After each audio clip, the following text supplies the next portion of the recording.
Hi everyone, welcome back to another video. Today we have this laptop. This right here is an HP Elitebook 8740W. This laptop was released in April of 2011 for around $2,700 and it features an Intel Core i7 M620, a 500GB hard drive, 4GB of DDR3 RAM, and a Nvidia Quadro FX 2800M, which powers the 1920 by 1200 17-inch LED display. Let's find out if this mobile workstation from 9 years ago is still usable in 2020. Alright, after I got the laptop, I of course plugged it in to see if it actually worked. Luckily, it still did.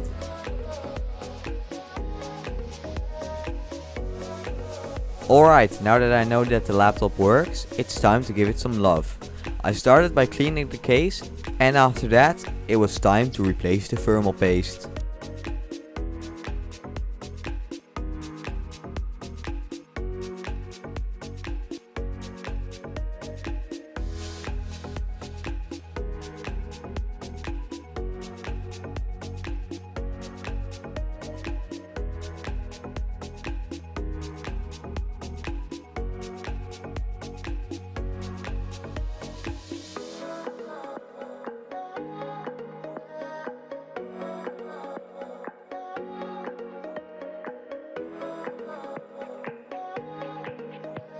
Now with the laptop clean, it's time to install Windows. The installation went fast and easy, just like it should be.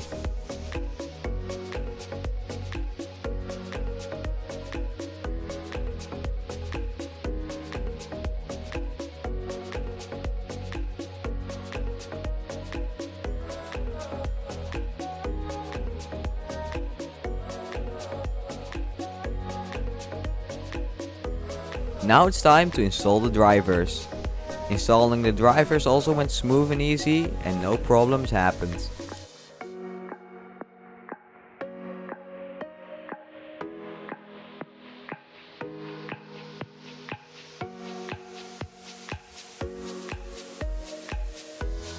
Now it's time to test YouTube playback on this laptop.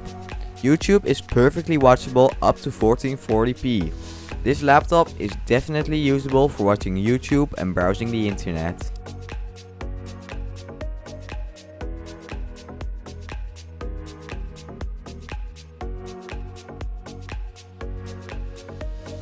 Now it's time for some benchmarks.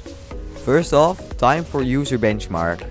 User benchmark showed that the processor was performing way above expectations, the GPU was performing way below expectations, the hard drive was performing as expected, and the 4GB of RAM were performing above expectations.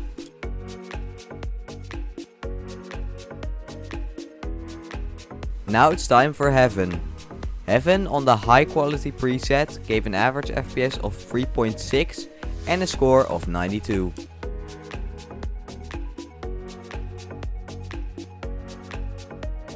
Now it's time to have a look at the keyboard. The keyboard on this laptop is one of the better keyboards that I have felt on a laptop. You can actually press the keys down and the feedback feels nice. I'm a fan of this keyboard. It's also nice to have a full-size numpad.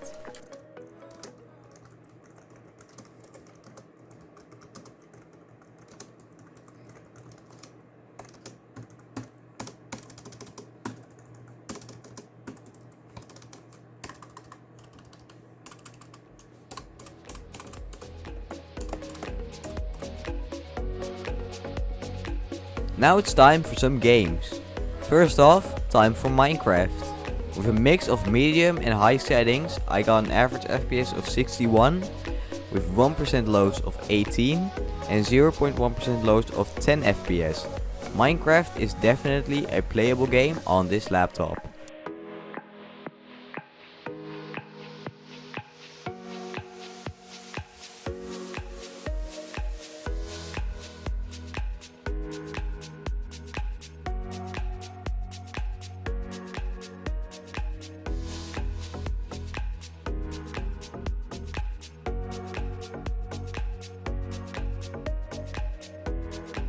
Time to move on to Roblox.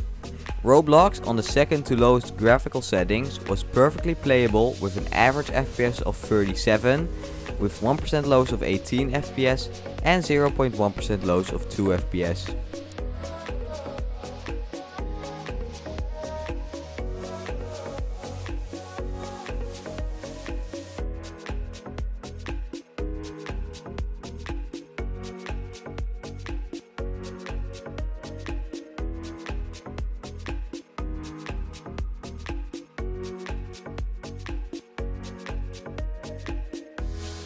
Next up is Euro Truck Simulator 2. This game would try to load in, but every time it got to the end of the loading bar, the game would crash.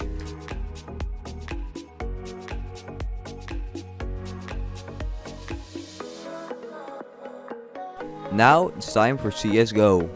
The CSGO benchmark with a mix of low and medium settings got a max FPS of 57, and CSGO itself was also absolutely playable on this laptop.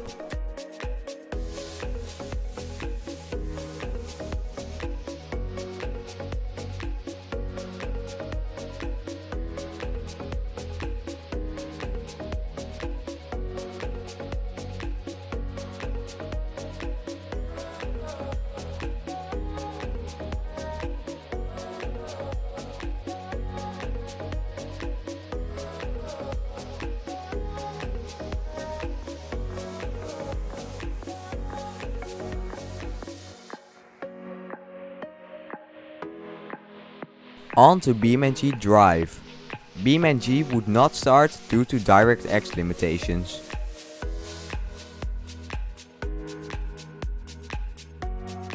Bus Simulator 16 was not very playable. When walking in the tutorial I got around 12 FPS, and when sitting in the bus the game glitched out.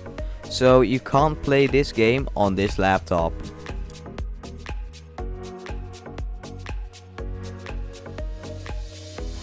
Time for PC Building Simulator. Once again, this game was also not playable. I got around 3 FPS and the input lag was way too much to be got playable. So this game is also not playable on this laptop. And last up we have Fortnite. This game would not start due to direct 3D limitations.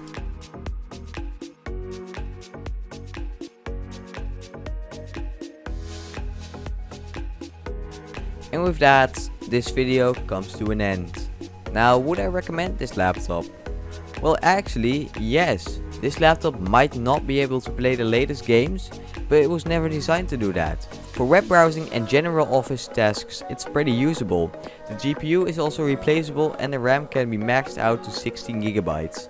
So this laptop is definitely usable with a few small upgrades, and then it might even be able to run some more intensive games.